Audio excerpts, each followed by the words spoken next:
starter. Nej, hvor skal jeg starte? Okay, du starter.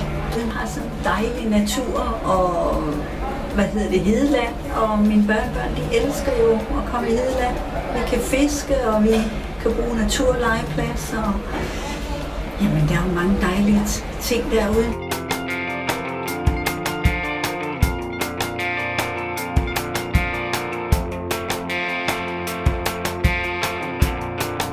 Jeg er jo ny på Vestegnen, og jeg vil bare sige, at jeg er glad for, at så godt er blevet taget imod.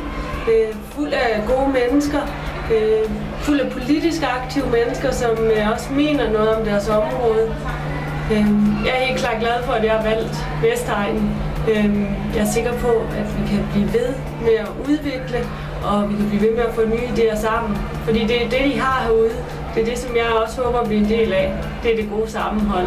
Og der er også sådan kebaber og sådan noget, det smager rigtig godt.